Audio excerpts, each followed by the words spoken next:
பகுதி 2. கையில் சிக்கிய திருடன். திருடன் மாட்டிக்கிட்டான். ஆனா அவன் சொன்னது எல்லாரையும் அதிர்ச்சியில் ஆழ்த்தியது. அடுத்த நாள் அனைவரும் வரிசையாக நின்றார்கள். ஒவ்வொருவரும் கைகளை கழுவ ஆரம்பித்தார்கள். ஆனால் ஒரு மனிதன் மட்டும் பயந்து நின்றான். தெனாலி கவனித்தார். ஏன் கைகளை கழுவ மாட்டேன் என்று கேட்டார். அவன் திகைத்து நான் என்று தடுமாறினான். தெனாலி சிரித்தார். அரசே, திருடன் இதுவே என்று காட்டினார். மன்னர் அதிர்ச்சி. எப்படி கண்டுபிடிச்ச? தெனாலி சொன்னார், நான் நேத்து சொன்னது வெறும் பொய்தான். மாங்காயில் எந்த மந்திரமும் இல்லை.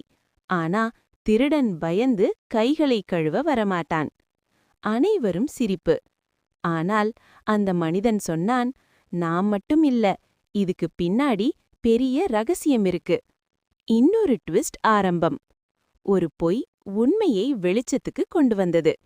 அந்த மறைந்த உண்மை என்ன? தெரிஞ்சுக்கணும்னா பகுதி 3ல கண்டிப்பா பாருங்க. அதுவரைக்கும் லைக், சப்ஸ்கிரைப், ஷேர் பண்ணி நம்ம சேனலோட இணைந்திருங்க நண்பர்களே.